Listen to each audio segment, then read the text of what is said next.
joining, Richard and Hafisa, and I'm not sure Caitlin and Tony if you're on the phone, and Alex. Let me introduce you to Nikki Alcorn. Nikki on my left is a co-author of this report, and this is your second or third, this is our fourth, isn't it?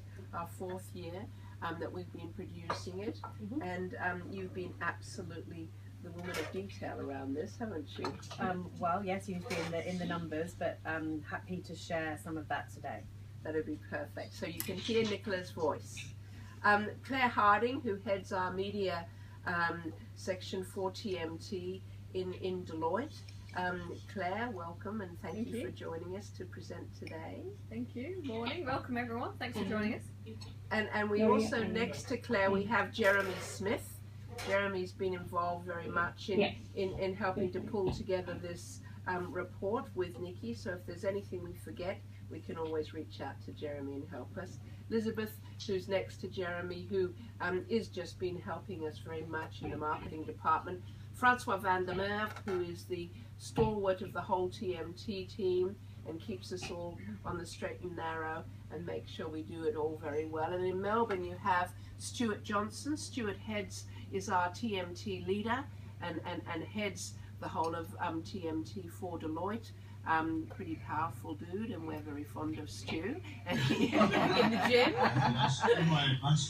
And next to Stuart is my colleague Jane Kneebone, who many of you will know, Melbourne Director of Media and Communications, and looks after the consulting practice there too. Welcome everybody, and good morning. Our first task this morning was that we thought we would play a video, and let me just jump into that now and put that up online, and I hope you can all hear it. I've sent you the link for you guys as well. When it comes to our media and entertainment, we want what we want, and we're not that fussed how we get it. We still love our TV and video. We'll stream it, download it, get it on demand or record it, as well as watch it live. But it's not all live TV. Finally, the internet has joined watching TV as our two most popular entertainment activities. Social media has established itself at the heart of everything we do. 80% of us now use social media, most of us daily, and almost a quarter of us at least 3 times a day. In fact, half of us find the time spent with others online is just as valuable as spending it face-to-face. And nearly half of us feel that companies' use of social media has improved our perception of their brand. The mix of media we consume suggests we have something of a balanced digital diet.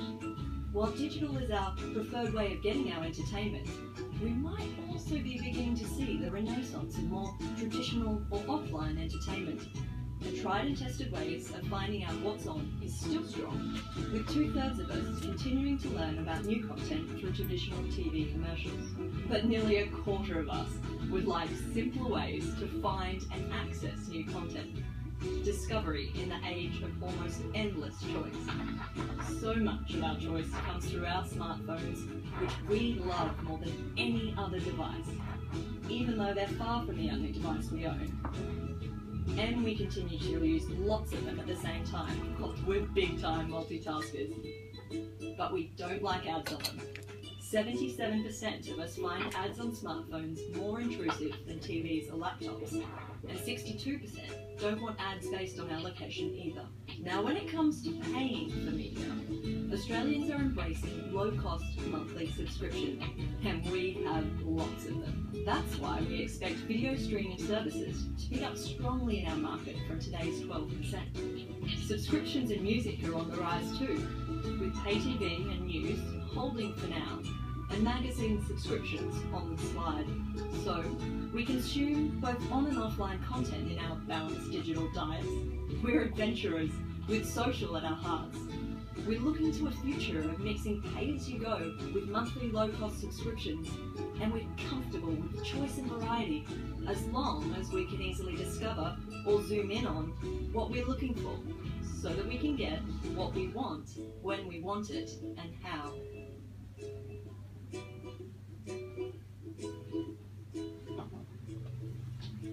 Thank you, Lucy. Let's jump into the presentation now, if we may. Fran. Great, so thank you very Claire. much for joining us this morning. Yeah, we're going to take you through some of the findings from the survey. I hope you enjoyed the video.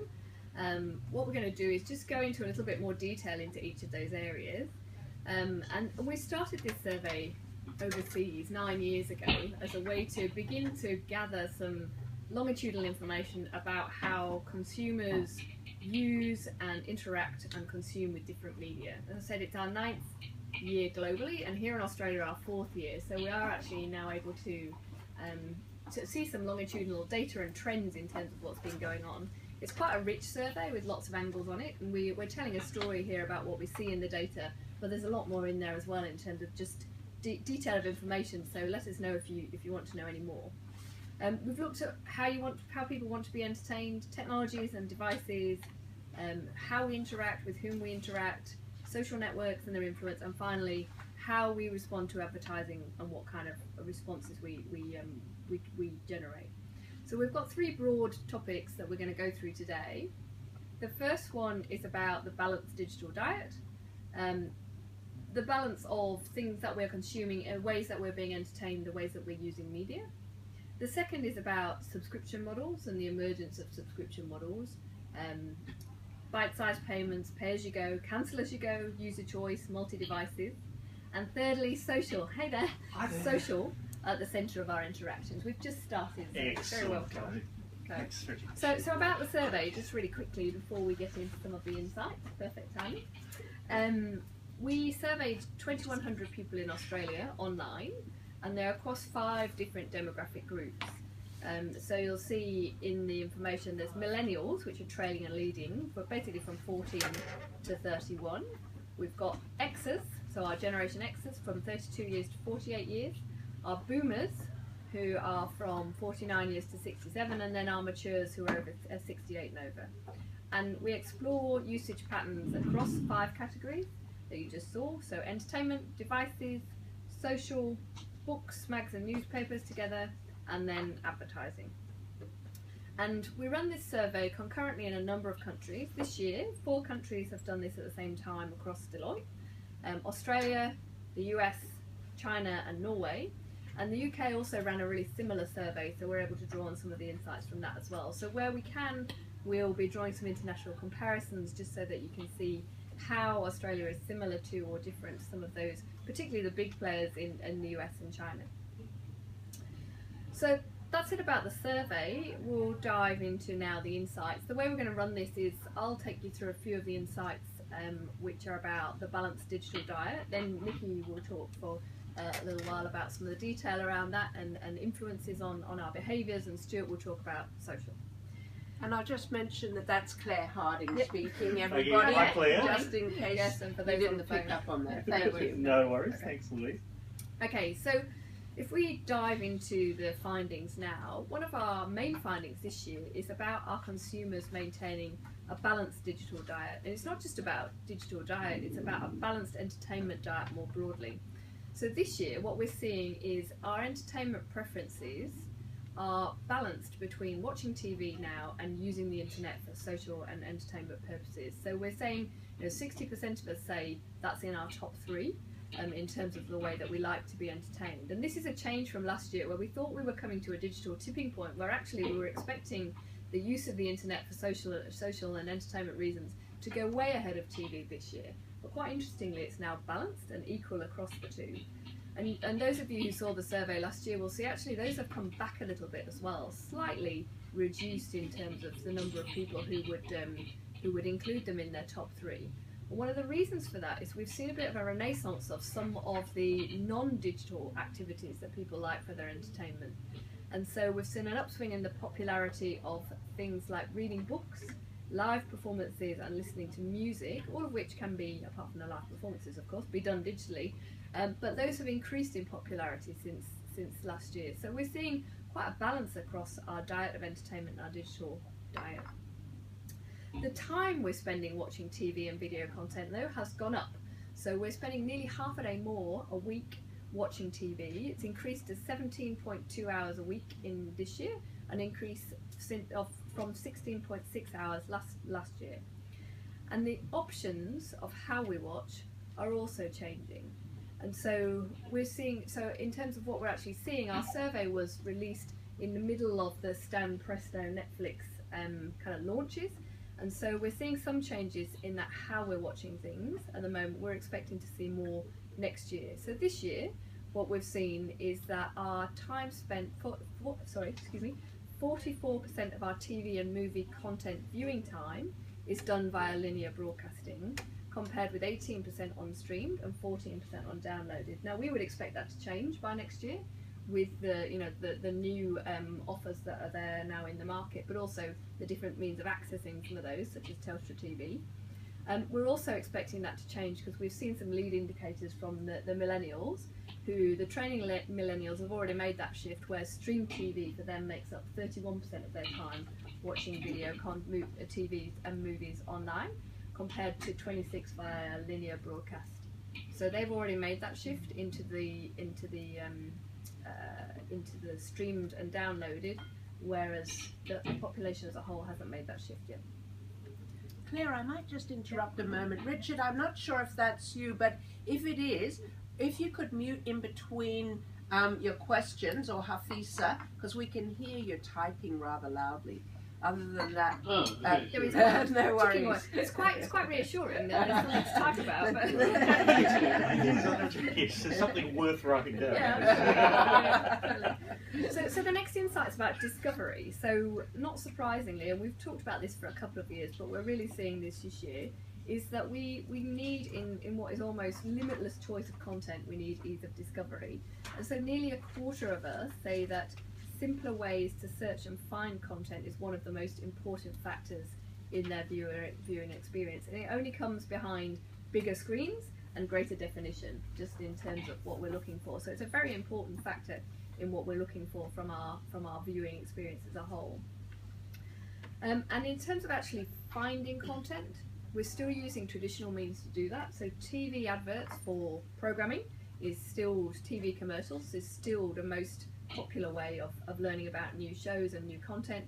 Friends and family at 56% is also very important. However, again, as we would expect, we're seeing social networks becoming a really important discovery tool, and particularly for trailing millennials and leading millennials, where over half of them now identify social as the most common way that they'll find and identify content.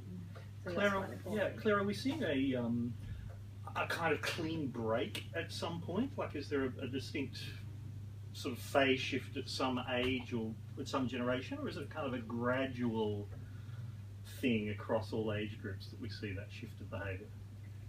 It's a fairly stark break between millennials and others. So there is a shift within that. So it's sort of millennials and the rest. Yeah. Okay. Yeah. And they've grown up with it, right? So it's all they've ever known. Whereas for others, it's more of a learned behaviour that they have to get used to doing something different. Whereas for millennials, it's just what they know. Yeah. And if I give you a couple of examples, so on social sharing, Spotify, Radio, and Pandora obviously use social to curate, to help you curate what's out there. And I think those generations have grown up with those kind of offers, those kind of products, and the same. So that must really show up in TVCs being the way people discover what's happening. Because if you're not watching linear television, you're not seeing TVCs. Yeah, I think so. So yeah, I think that I think they're self-perpetuating. And I think it's it's an important shift, and I think something we'll see more of. When we see the way social's being used, and I think we're seeing that becoming more mainstream. So I was going to give you another example. If we take Facebook, which is quite widely used and across the generations, and actually seen as more of a middle-aged type social network rather than for the young ones now. So Amazon put their first series of Catastrophe, their new comedy, on Facebook for free, and HBO did the same, put a couple of their episodes on Facebook for free in order to then generate viral interest for their programming that you can get via their subscription services. So there's quite a lot of that experimenting going on at the moment in terms of just how can we use social to help people discover content more when it's not about the schedule. Yes. Okay, so we've moved on to devices. What we're seeing in the device world is that ownership of smartphones and tablets continue to be stable since last year. 81% of us own a smartphone and 62% own a tablet. But what we are putting forward there is that we don't think that's a decrease in either popularity or sales. So earlier this year, Deloitte, we made a prediction that globally about 1.4 billion smartphones would be purchased in the year, but just over 1 billion of those would be upgrades. And so we believe there's a lot of upgrading going on in the Australian market, and I'm sure we all behave like that. In terms of the stability of the tablet number, the change that the shift we're seeing behind that is the increasing size of smartphones. So we're seeing 31% of our respondents now own the bigger smartphones, the greater than 5 inches, which we called phablets a couple of years ago, and that's gone up from 27%. So an increase in the bigger ones, but similarly, just 62% of us own a smartphone. That hasn't gone up. We still love them, right? They're our most valued devices, and about 2/3 of us put it in their top 3, the smartphone. They're most valued by millennials, so the 14 to 31-year-olds, but this year the boomers, back to your question, right, so the boomers have been swayed also towards the smartphone. That's the 49 to 67-year-olds. We're now ranking smartphones in their top 3 devices and higher than TV for the first time. So that's a bit of a shift for us. Yeah, it's quite interesting.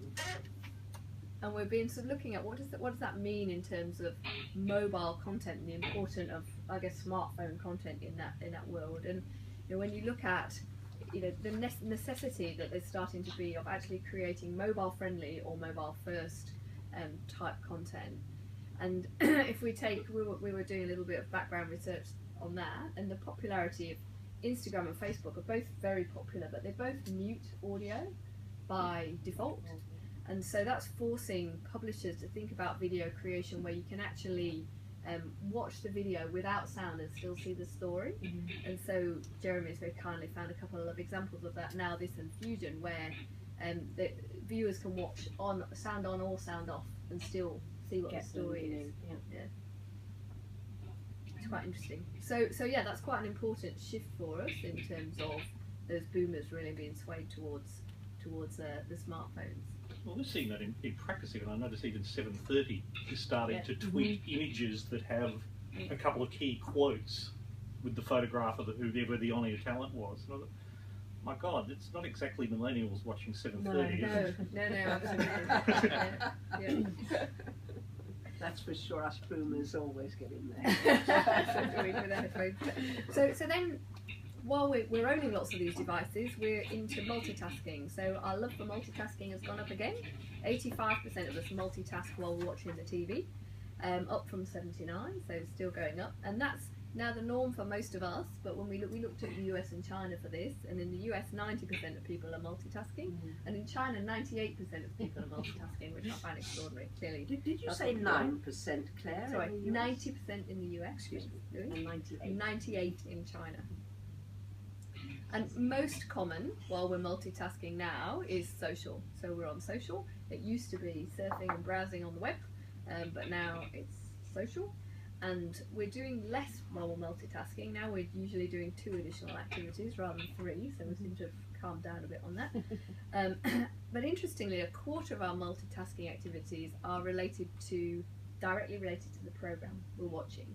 And so, I guess the strategy of the TV content players to actually try to engage us on multi-devices while we're watching TV is to some extent working, and that works best in sports and news. So not surprisingly, where there is something to engage on, detailed analysis, other screens for other views, those kind of things, adjacent content-related activities are then creating the kind of popularity of that joint screen activity.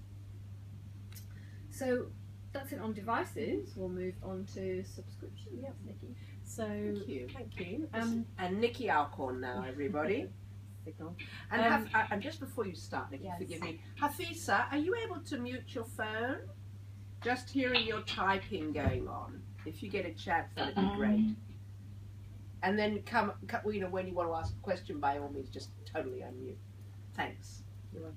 So the second sort of theme we wanted to cover today, and Claire mentioned this in the introduction, is how as Australian media consumers we're really starting to embrace all things subscription. And what we mean by that is monthly, low cost, pay as you go or cancel as you go type subscriptions. And that's across multiple forms of entertainment.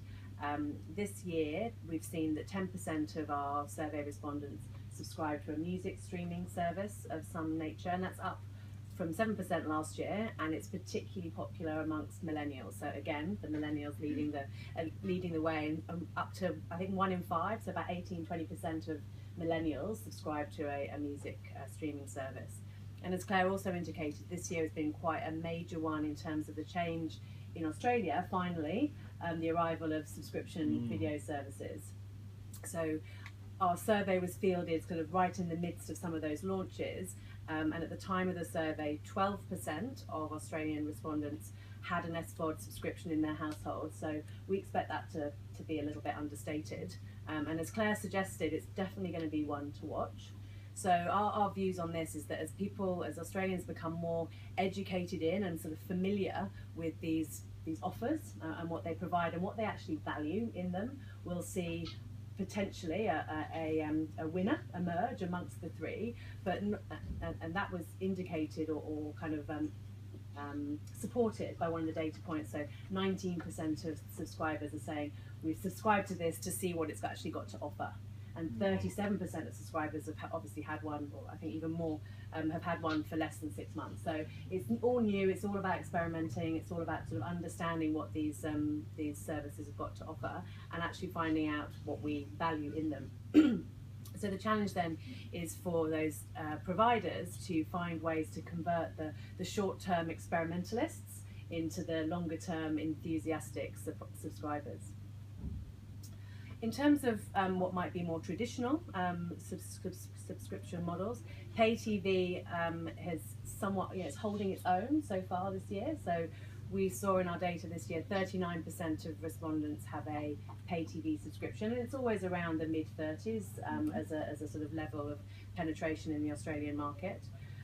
So the introduction, where paid providers have looked to introduce lower price point offerings and to unbundle or make their channel bundles a bit more specific, that seems to be a strategy that's working so far in terms of their overall subscription levels.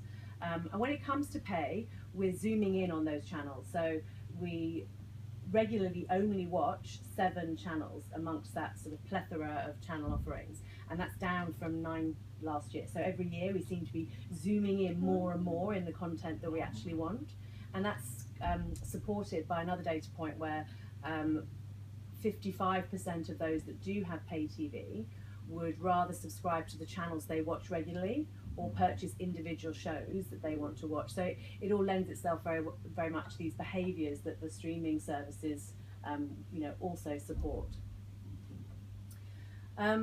So that's it on the sort of more on the digital subscription models. In more traditional subscription models, so news this year has continued to decline. 21% of households hold a print or news subscription this year, which is down from 26% in 2012. So the sort of continued decline, the decline continues. But what we have seen this year is there does appear to be a little bit of a shift towards digital subscriptions. So amongst subscribers, there's been an increase in the proportion of them that have a digital-only subscription. So it was 16% in 2013, and now 24% have a digital-only subscription if they subscribe at all. So we looked at news this year and kind of asked ourselves, is there any nuance in this, long-running demise of news type story? And what we found is news providers still are fighting something of an uphill battle. So 89% of survey respondents are still not willing to pay for news because they think there's enough available for free elsewhere. But that has shifted a tiny bit. So it is up. So it was 92% last year didn't want to pay for news. It's 89% this year. It's only 3%. It's really it's marginal. It's very marginal. Yeah. So the question remains there, right? So is that a one-off, and is it just at the margin, or is it that as we get more educated in paying for different content on different subscription models, we start to attribute more value to a news subscription? So we'll look with interest and see if that's a trend for next year, if it was just a one-off. But the good news for consumers is it means that that publishers continue to innovate when it comes to news models. So you could look to someone like Blendel in the Netherlands or Inkel here, where there's a sort of aggregation pay-per-view news platform, which is, provides that choice to consumers, but within a single subscription model. And potentially good news for the publishers, who can get some off-platform revenue.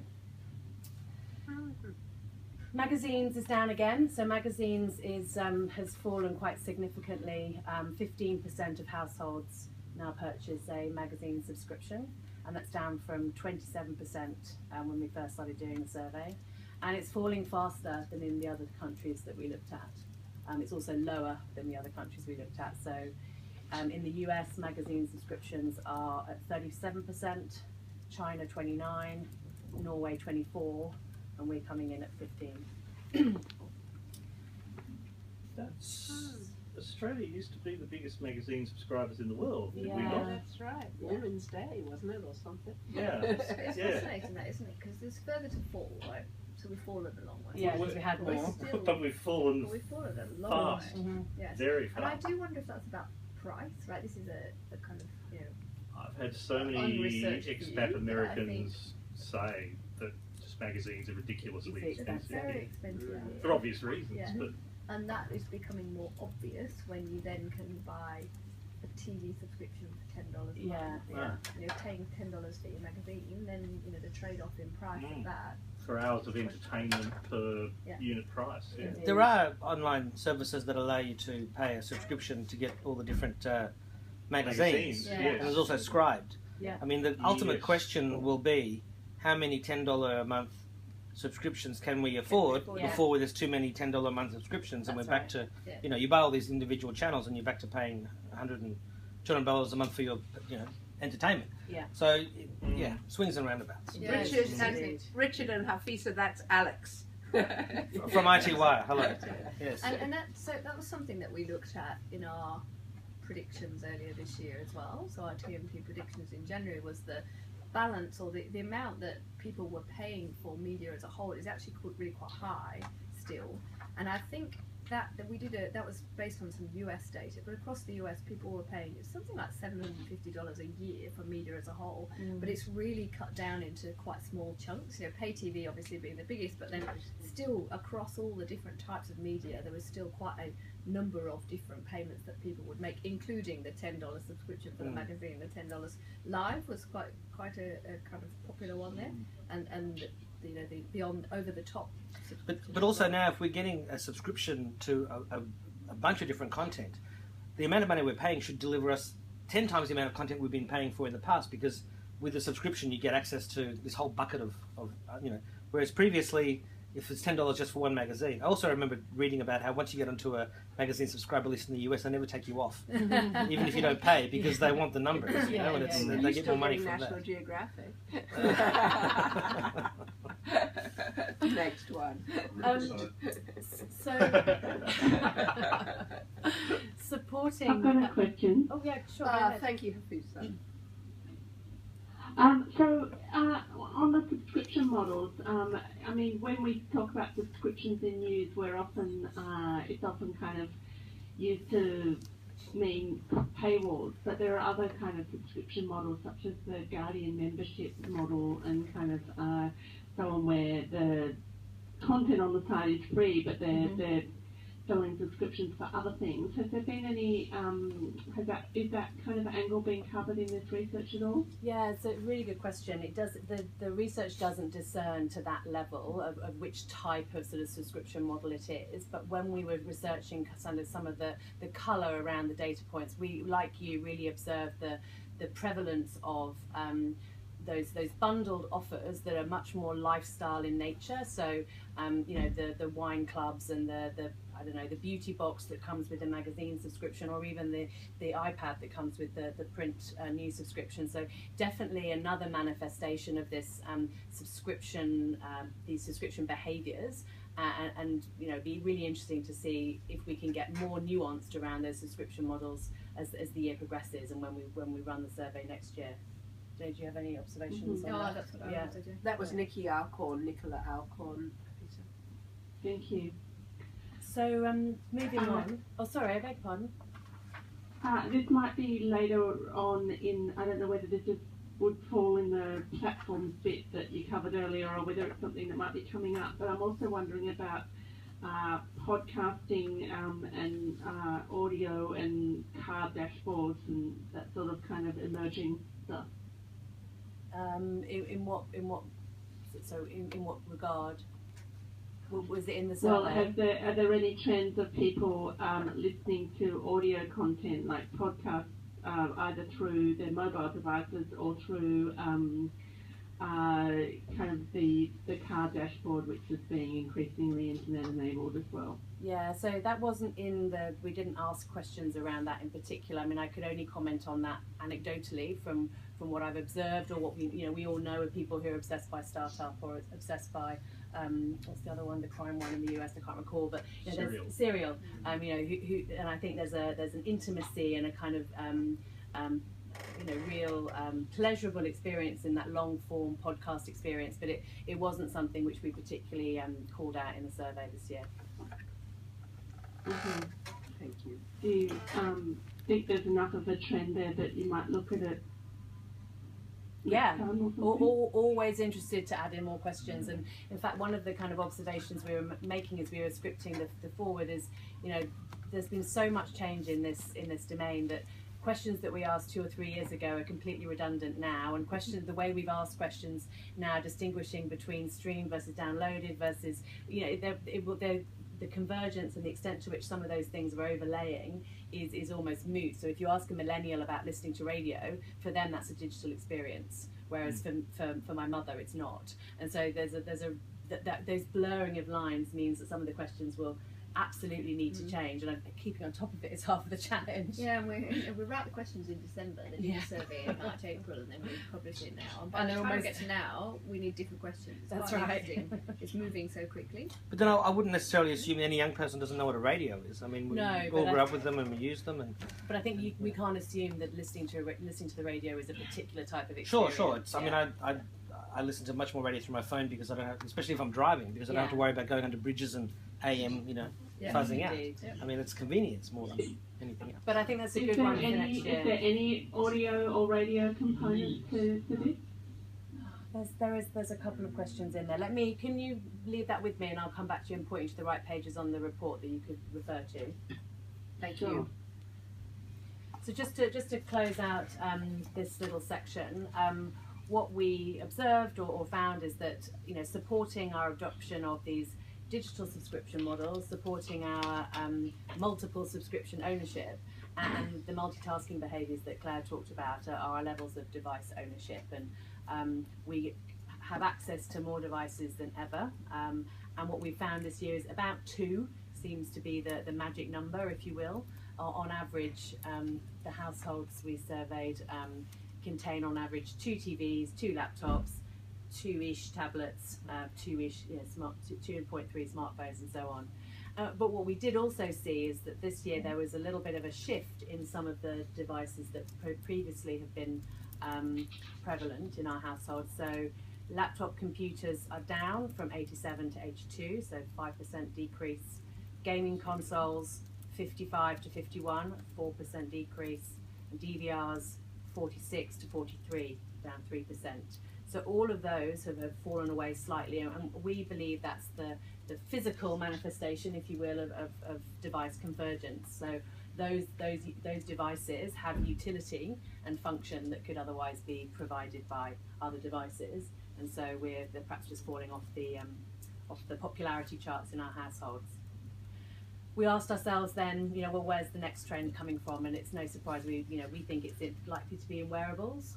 So in just over 2 years, the market for in just over 2 years in the market, the survey respondents have got the same number of wearables in their households, same level of adoption as tablets were in 2012. And when we asked them, there's a stated intent to purchase smartphones, smartwatches in the coming year. So wearables, as we all know, are sort of on the rise. And I can guess Alex is modelling a snazzy Apple Watch across the table. So I think devices. I don't know that people are going to be watching television on the watch, though, are we? It's not the best screen experience. But it's not necessarily about watching television. It's about it's the connection between the wearable device and their smartphone or their tablet. Just very quickly before we go away from the households, 2.3. That's the average size of the household, isn't it? Isn't that what's our household size on average? 2.3 in Australia. I don't Used know. to be. You mean children? Or? No, total people in a house. It's probably something like that. 2.3, 2.4. Yeah, what's the average? Because I have to say 2.3 smartphones in a household.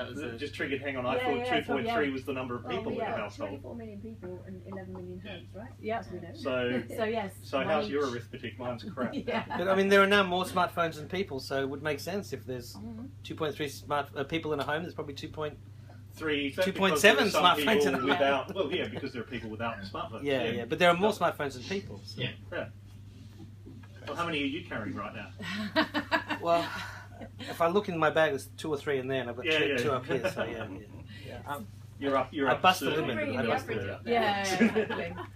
So devices, Stu, is probably a good point to throw to you on some of the social components. A good segue to, So just moving to our next section here, which is around social, and I guess in many respects what we're going to cover today and what we're seeing from the survey is a continuation of the trends. So firstly, we're now seeing that 80% of Australians are actually using social media for their interactions. So that's up from 65% in 2012. And 59% of us are saying that we actually use social media on a daily basis.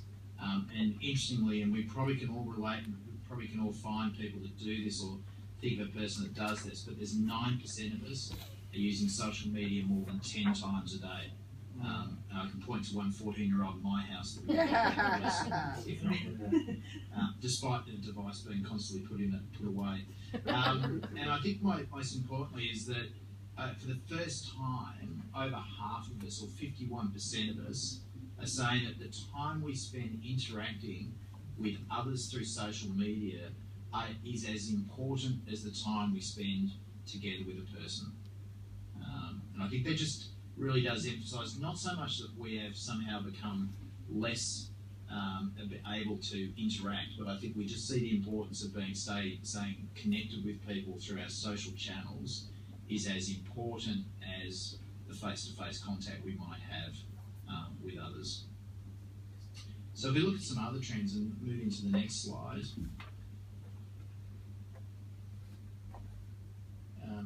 If we then look at really how we're then using content, so I think using social for content and for information. So for a long time we've spoken about, or I think we've thought about social as being purely about person-to-person interaction, but we're actually seeing more and more people using social for actually obtaining content. So we're now seeing this year that 36% of our respondents are actually using social to keep up to date with breaking news. So breaking news is for 36 of our respondents one of the top 3 reasons they're using social. And then additionally, we've also seen 26% of respondents maintaining a blog as well.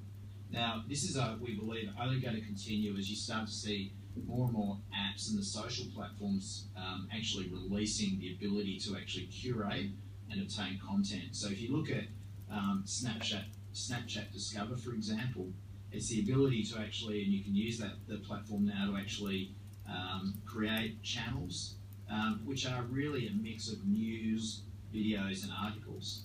Now, there's around 100 million Snapchatters out there, and 2/3 of them are Snapchatting every day. And if we think about even if just 5% of that audience actually takes up this new medium, we're going to be seeing 3 million new uses of that platform just in a relatively short period of time. So it really does underline the way in which we're seeing content and the distribution of content and the way we source content really being now blended into social channels as much as the traditional digital channels as well. Stu, I've got a working definition for a blog in there. I mean, it's no longer having to set up your own thing. I mean, this is now covering presumably Tumblr and a Facebook blog, maybe. I don't know. What does it cover and not cover? What's a blog? It is open to interpretation. Jeremy. It is open to interpretation to a degree, but we're using it as a proxy for that content creation piece, so across all of those. So not necessarily a formal... We've got the wording of the question in here somewhere. Yeah, I maintain my own blog for others to read about me and my opinions. Okay, yeah. Cool. Yeah. Oh, good, because I think the intent clause in that really makes it clear. Makes it clear what it is. Okay, thank you. Thank you, Nikki. Yeah. And I think it's, just shows there's that intent beyond just I'm maintaining my Facebook page by posting a few statuses. It's actually more tell us about your life. Content creation. Yeah, that's right. As well. Social media update is not a blog. Indeed. Yeah, social media. Yeah, exactly. So the word microblog is not a thing now. Okay. Yeah. And as you say, the platforms are completely merging and blending and. Even things like Flipboard, the fact that you can now curate your own content on there, the fact that you can then bring others into it, it's very much a blending. So it's both how social platforms are moving towards content creation, but also the content platforms are moving towards integration of social as well. So it's that, dare I say it, we're seeing a convergence trend yet again. So just on that, when you have a chance, have you look at page 27 of the report, and the different classifications are there, but it talks to, I write product reviews on e-commerce sites, etc., or I upload my photos to a photo sharing site, or I comment or post onto news articles. Oh, that's fantastic. It actually gives you a little bit of colour in the breakdown. Thank you, because I asked all that because I've just, this is another sort of anecdote, but I saw someone on Twitter who was an early adopter of Twitter complained the other day, do you remember when social media was social instead of just advertising and news? Quite right.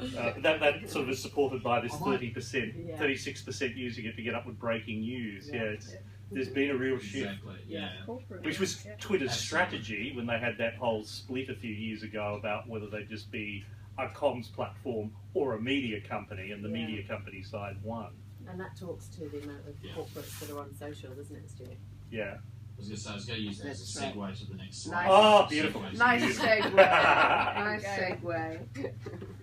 Oh, I see, yes. So one step ahead of us. I'm just wondering whether Prince Al will leave Bintalal will get his money back. So, at this point we're surprised, and it's certainly something we've been looking at for a few years now, but businesses have made their way onto nearly all social media platforms at this point. And, we've seen early adopters, companies certainly doing that for a number of years now and starting that a number of years ago. That is presenting a bit of a paradox. On the one hand, 55% are still learning about a company, brand, product or service through social media rather than the website. So that's a key trend. Over half of us now use social over digital, the digital channels, to actually go and learn about a brand or a service or the company itself. And then 48% of us are actually believing that the way a company uses the social channel actually improves our perception of their brand. So this whole amplification that social brings to brand and to other messaging is bearing fruit in terms of how companies are using it. The third part then is nearly half of us, or 49% of us, also believe that customer service issues are more effectively dealt with when dealt through social. And I think that's probably for two reasons. One, it feels a bit more personal, and I guess, surprise, surprise, it's just a tad easier than trying to navigate your way through an IVR system as well. But I think it's that nature of often it's about a company responding to my complaint rather than me having to proactively go to a phone and work my way through that IVR system. However, when you then look at where the paradox actually comes in, is that we are very, very wary at the same time of how commerce, and this is to the earlier point, is actually present on social platforms and how our opinions are curated. So 59% remain concerned with how our posts and tweets are actually used, if at all, for promotional purposes. So we have this usage, and we're reaching out and using social a lot more to interact and rely upon or use it to create content, interact with our with business, but at the same time we still remain concerned with how companies may misuse or inadvertently use our posts and tweets. Now, if we move to advertising, the impact of social on advertising, the one stat that still stands out is that advertising still remains, TV advertising I should say, still remains as the greatest influence on our purchase behaviours after word of mouth. And it's still the key, is still most influential. As we were touching on earlier, the influence of advertising from the point of view of magazines and newspapers has fallen again this year. So magazine and newspaper, the influence of magazine advertising has fallen from 48 to 41%, and for newspaper advertising from 50 to 42%. So it's hardly surprising given the readership of the print ads and the other influence we're seeing. But I think it also talks to the rise of social media and the way in which we're using it to gather our content today. The online reviews are absolutely outstripping the TV advertising as well. So it goes in some ways to our comments before about blogs. So we're seeing that online advertising online reviews is overtaking advertising more and more. Again, it's that trust in third-party content. But also interesting, this year we've seen cinema advertising actually increase in its influence from 41 to 47%.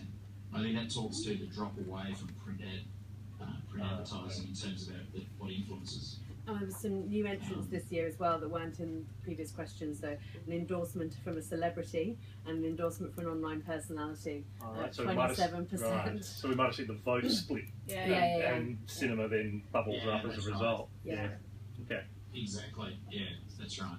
So I think what you can't tell from this as well, just back to the linear versus streaming versions of TV, so to speak, is what the split is in this 63% between those.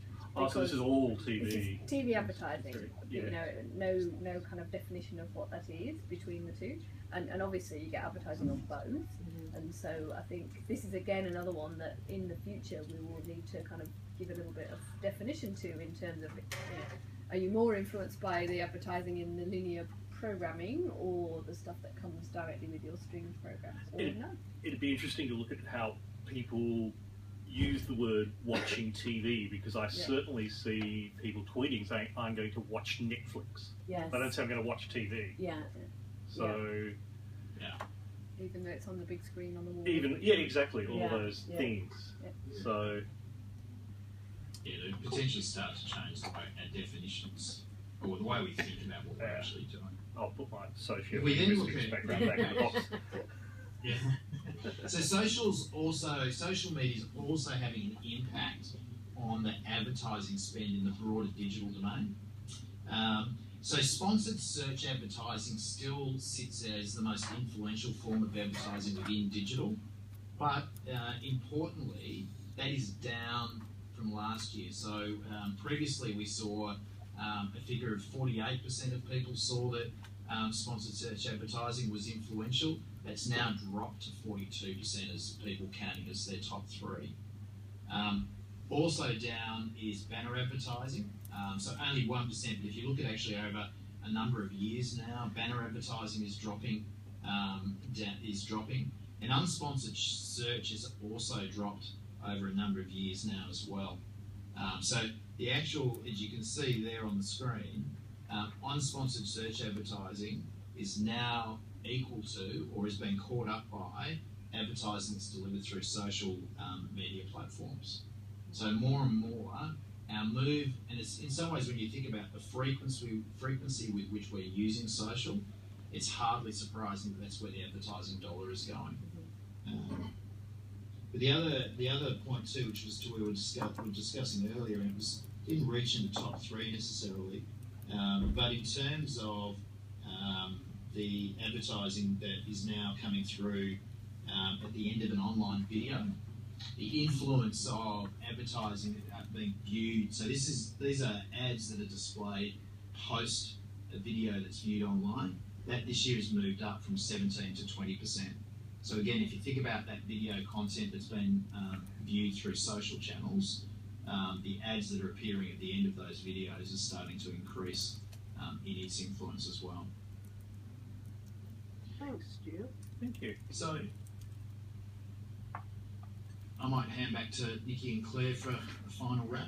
Yeah, no problem. So just to sum up, our three trends there have been about the balance of our digital diet and our entertainment diet more broadly, bite-sized payments, pay and cancel as you go, user choice, but really subscribing to the future, and social at the centre of everything. So you can see throughout that the influence of social in terms of just the way we're consuming media, what we're influenced by, how we find out about it, how we curate it, all those kind of things. Social is clearly now very mainstream, and we're seeing that influence increase even more. We are really interested to see what happens this year in the media landscape, particularly with Netflix, Stan and Presto, and how that changes the landscape, but also some of the device changes, and then some of the ways that we access our media, as I said before, like Telstra TV. So there's lots going on, lots of what appears to look like fragmentation, but every year kind of what looks like fragmentation then turns into a more of a mainstream trend. So I think we're seeing fragmentation and convergence continuing to go on, and this year of course we'll have the Apple Watch to add to the list. So thank you. Thanks for your time. Very much. Thank you. Thanks, folks. Richard, Hafisa, any questions online for you? Maybe just one, you probably touched on it a little bit going through the presentation, but just in terms of the actual appetite for connectivity, quite like the phrase. Is there any one thing, one area in Australia that stood out as compared to some of the other two if we took part in that survey? So any one area of Australia from a geographical perspective? Yeah, compared to the other countries that were covered in the survey. I don't believe so. From recall, there were no geographical dimensions that were particularly, where one stood out versus another. Sorry. Okay. Just to close, Hafisa, Jeremy has just looked up a couple of those data points for you. If you refer to pages 8 and 10 of the report, which is released today, there's some information on there about listening to music, listening to radios, and some behaviours there around millennials and their preference for listening to music for their entertainment purposes. So potentially have a look at 8 and 10 if that helps at all.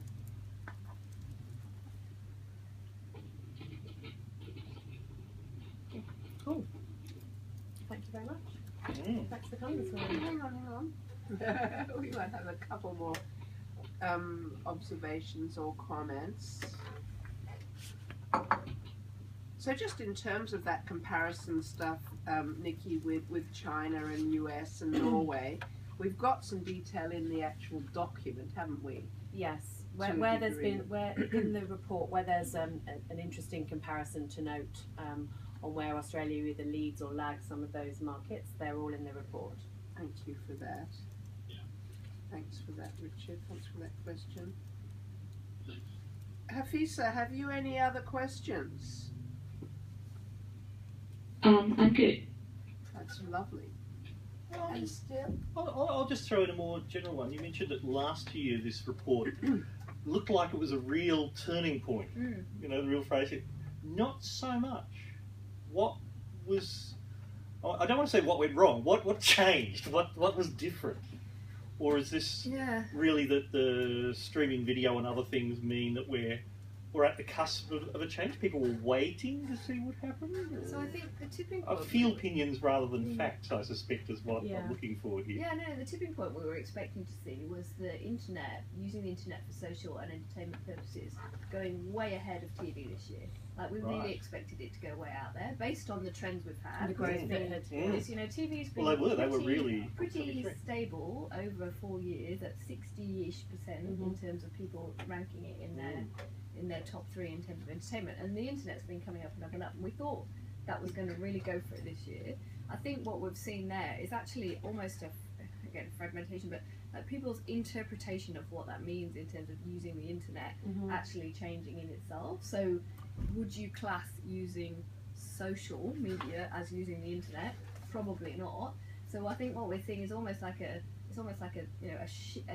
right hand turn rather than a continuation in the same direction of trends, because I think we were absolutely. I think it's also, I think the other thing too is I think you're seeing more and more where, because we're multitasking, so when you think about the increase in multitasking, we haven't seen it turn away from TV so much, but rather turning to those other activities while still actually watching television. So people would still think that the television is on in the lounge room, and therefore that's what I'm doing. But as Claire said, I'm multitasking more. So there's that increase in multitasking that's probably meant we haven't turned away from television as we were expecting. I think it's quite interesting. It's quite, sorry to interrupt you. It's quite interesting that books and radio, so books and music and live events are also up a bit this year, because that's also something we've seen earlier this year, again in our predictions, was that things like physical books are actually increasing in popularity again, and that we were predicting that the use of the e-book or the purchase of e-book readers has actually plateaued in the world. And whilst we're still buying a lot of e-books, we can't read all the ones that we buy, and the actual physical product is becoming more important again. That's something we've been talking about for a couple of years, but we're starting to see more of that again this year. And so it's interesting to see that then play out in this survey in terms of people, it's not all about being digital, it's not all about being online, it's not all about spending money time like this. People actually do want to have a balance of their entertainment, which is across things other than your device and your TV. But you also have to wonder about attention spans. I mean, you see people tweeting or using social media whilst they're watching something. Well, how much are they really watching? It's so easy to miss stuff. It's very difficult to tweet stuff whilst you're reading a book, because your focus is on the book. You can't focus on tweeting something, whereas you can ignore what's happening on the TV and tweet away. Alex, I think, Stu, isn't it so that the multitasking that we do on the couch isn't necessarily related to the TV that we're watching? My understanding is... So 25% of people are doing something related to the TV, but the rest of people aren't. Yeah. So, they're just... I just know it's so easy to miss things. You're tweeting away, you miss an important plot point, and you've got no idea what's going on. You'll be fine, because you'll get a recap for the next 37 minutes every time they break for an ad. That's it. Because the structure of even drama is changing to reinforce these plot points. So if you are actually sitting forward to watch it, like you've downloaded or streaming, it's like, I know this bit. I know who this character is. Well, you also see where the ad break's supposed to have been, because there's a bit of a pause, and then suddenly you're back into it again. Yeah, even more ad so than usual. Yeah. The other interesting thing that's coming through too, and again, this is more people in the industry are talking about, and I don't know whether this is just rationalisation from some of the mainstream industry players, but they're making observations that they believe that people are subscribing to things like Netflix, watching it for the first 6 weeks, 8 weeks, and then they're just letting they'll watch it once or twice afterwards, so once or twice a month, and the people aren't, given that the cost of Netflix is about the same as you would have paid for a video, they're not actually that worried about they're basically letting that subscription run. So, which is great for Netflix in terms of business model, but it just demonstrates that content's king. In other words, we'll go and watch it, but and I can even see it in our house now where the kids will go and look for something, they can't find it, so then they're flipping back to Apple TV and looking to rent a movie, which is on Apple but not on Netflix. So we're taking up these subscriptions, but we're not necessarily using them. And this is where it's important for the companies, Netflix, Press, and others, to keep reminding us every month what's coming up next month. That's right. To get us excited about it. Remember, you're still going to get your $10 worth. Well, I'm writing an article right now about Presto's. I mean, it's here. I haven't written it yet, but they've got a new thing called The Affair, and it's some new television show. And they launched something else recently. I got an email from Netflix telling me there's all this content coming in August. A lot of it seems to be coming 31st of August. But I noticed, not all of it, but I noticed I get a lot of traffic from people looking for what's coming up next on Presto and Netflix. So I think they want to get the value for it, for their money, because otherwise wasting $10 is still wasting $10. Yeah. But yeah, quality content is king. There's a thing called Viewlorium, which is all B-grade content, and I'm sure their traffic is very different to Netflix.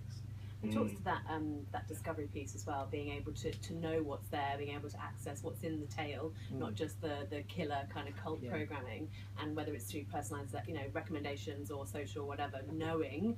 And there's an angle in there as well for the catch up or the ad funded, or not even ad funded, the catch up like the Yahoo 7 or similar, to position themselves and go harder in that market as well on, this is how you can get the best of what's on free to air, premium content for free, and that position with all the annoying ads. Well, but in our survey we found quite a lot of people are happy to, especially millennials again, very, very happy to watch ads if it would lower the cost of their subscription, or means they get it for free. Catch-up services are free. So. Yeah. Then of course we're so still catch up is iView and all that stuff. iView and Jump In and SBS On Demand. Except the problem there with the ads on SBS On Demand, it's the same ad in every. It does annoy me when I see there isn't enough variety yet in the advertising. You would think that bombarding you with the same ad 5 times over 45 minutes is actually or whatever is bad. It's like put some house ads, have some variation in the ads. The problem I did, you get annoyed. Summer it was the same house ad for Chill album. I know, really satirising it in a podcast. You've got massive recall. You still remember it. Yeah, but because you're annoyed by it, not because you're happy. I did only because I went on to satirise it in a podcast where every 90 seconds through I just made a loop of the damn thing. But I have noticed that on some of the ads, it's just the same ad. And it's like you just want to smash the screen. It's like, don't play me something different. Yeah. Yes. And you walk away. I walk away at that point. I'm like, I'm not watching this advert again. Well, I mean, you turn you actively. It's like, you might be showing it to me, but I'm not going to pay attention to it. I am going to look at it. Fantastic. Guys, I think we've had a bit of a robust discussion. Any other comments you want to share, or shall we give everybody a bit of time? Happy to follow up if there's any specific data points you want from the report. And thanks for joining us. Thank you. Thank you. Really appreciate it. Thank you, everyone. Thanks.